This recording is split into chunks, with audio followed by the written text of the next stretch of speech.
Hai semua, kita ketemu lagi untuk belajar BI bareng Bu Suri. Dan kali ini kita akan belajar tentang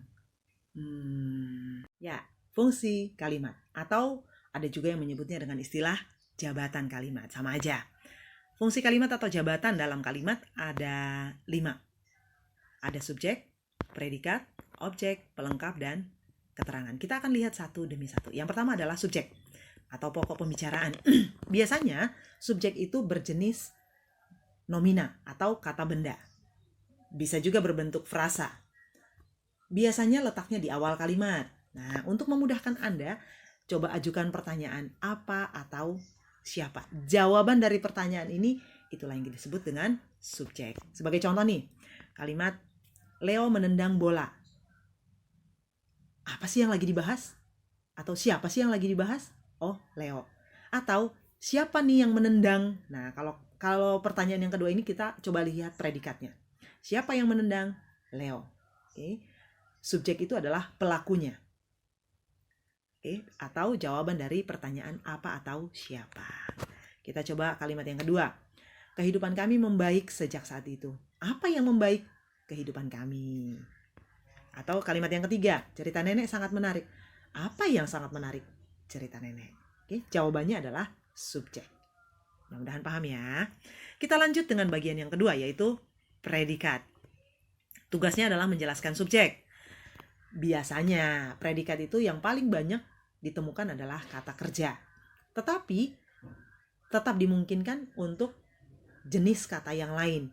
Makanya nanti kita mengenal ada kalimat verbal kalau predikatnya adalah kata kerja, kalimat nominal kalau predikatnya adalah nomina, dan seterusnya.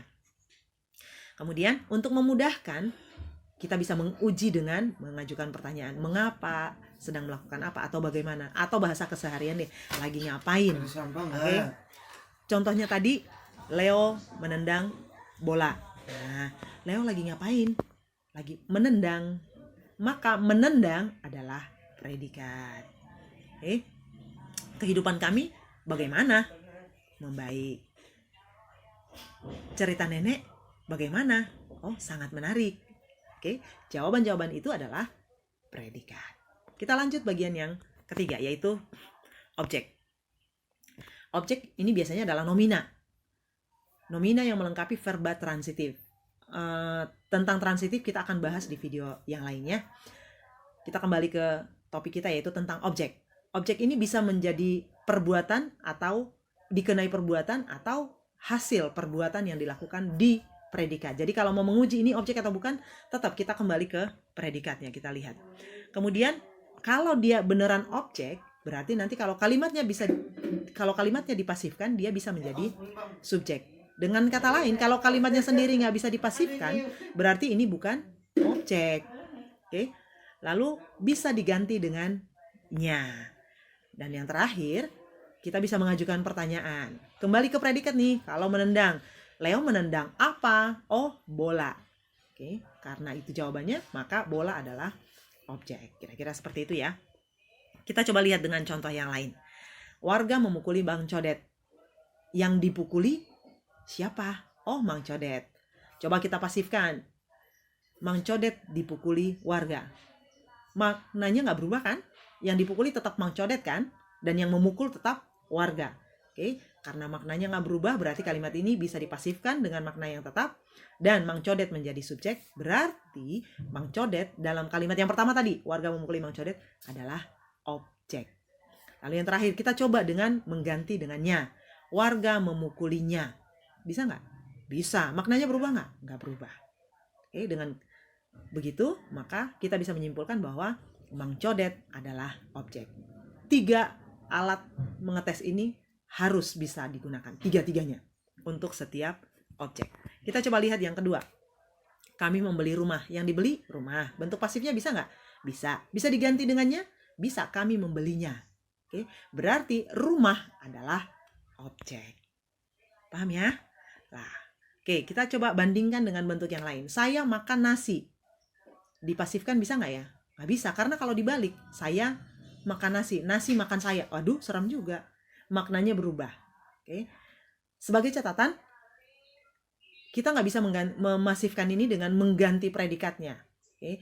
Memakan, bentuk pasifnya adalah dimakan. Makan nggak punya bentuk pasif.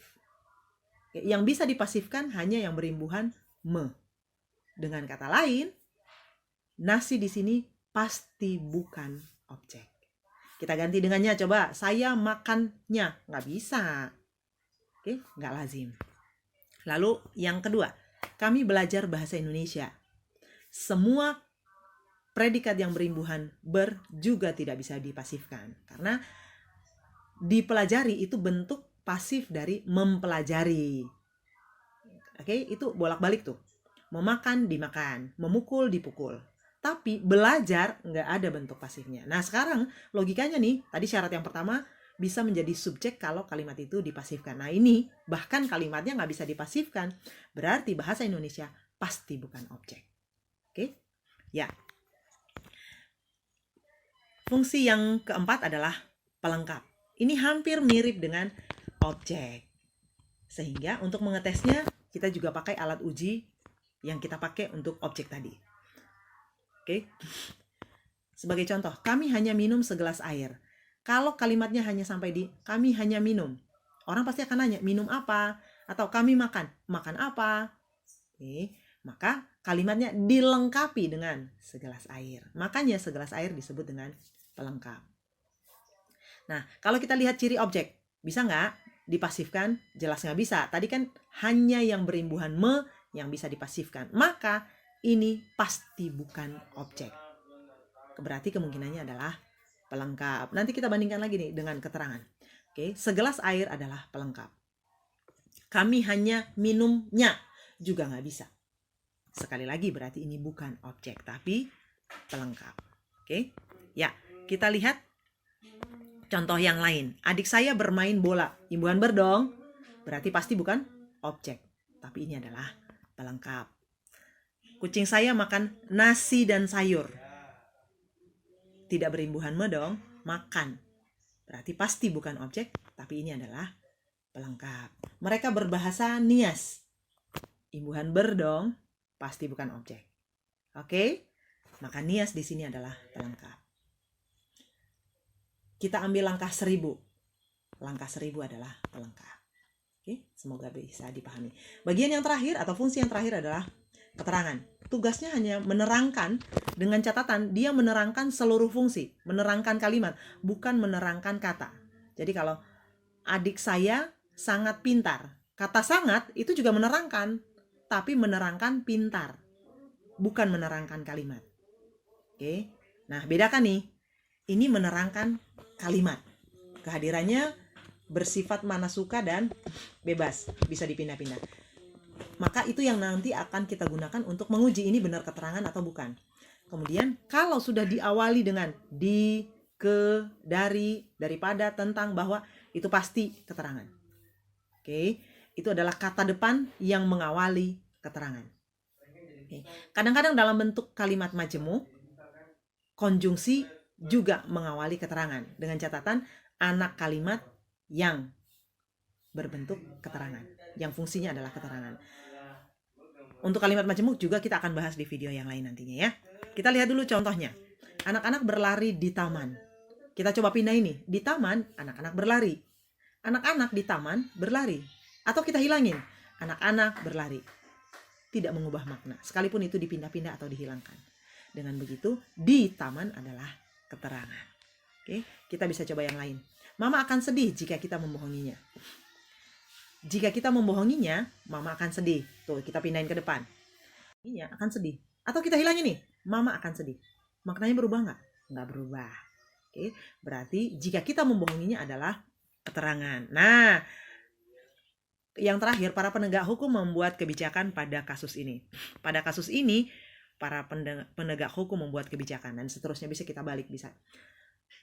Juga kalimat yang terakhir, mereka mendengarkan dengan serius. Dengan serius mereka mendengarkan. Nggak mengubah makna kan? Kita bernyanyi bersama-sama. Bersama-sama kita bernyanyi. Bisa? Bisa.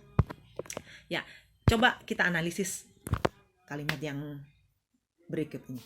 Ibu membelikan Tuti baju di supermarket. Yang lagi dibahas siapa ya? Atau yang beli siapa ya? Yang membeli siapa ya? Ibu. Oke, ibu ngapain? Membelikan. Belikan apa? Atau membelikan siapa? Membelikan Tuti. Ini bukan membeli ya, tapi membelikan. Membelikan siapa? Tuti. Yang dibeli apa? Baju. Di mana? Di supermarket. Oke. Maka kita simpulkan ibu adalah subjek, membelikan adalah predikat, Tuti adalah objek, dan baju adalah pelengkap. Dan yang terakhir di supermarket adalah keterangan. Oke. Kalimat yang kedua. Mama akan sedih jika kita membohonginya. Yang lagi dibahas siapa sih? Oh, Mama. Mama kenapa? Mama akan sedih. Oke, selesai sebenarnya sampai di situ. Tapi kita tambahkan bagian yang lain.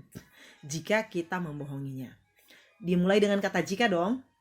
Konjungsi dong. Berarti ini adalah keterangan. Seluruhnya itu keterangan. Jika kita membohonginya. Nah, di sini kita bertemu dengan kalimat majemuk. Ada 2 klausa ternyata di dalamnya. Klausa yang pertama tadi adalah Mama sebagai subjek, akan sedih sebagai predikat. Klausa yang kedua, kita sebagai subjek dan membohongi sebagai predikat. Lalu ada yang bagian yang terakhir tuh, nya sebagai objek. Oke, jadi ini ada 2 klausa. Oke, mudah-mudahan analisis ini bisa dipahami. Ya, kata bijak hari ini, hanya mereka yang ikut berlari yang tahu betapa nikmatnya melewati garis finish. Demikian saja pembelajaran kita untuk hari ini. Jangan lupa di-subscribe. Soalnya kalau kamu subscribe, besok-besok kalau Bu Suri upload materi baru, kamu bisa langsung dapat notifikasinya. Oke, sekian saja. Selamat belajar. Tuhan memberkati.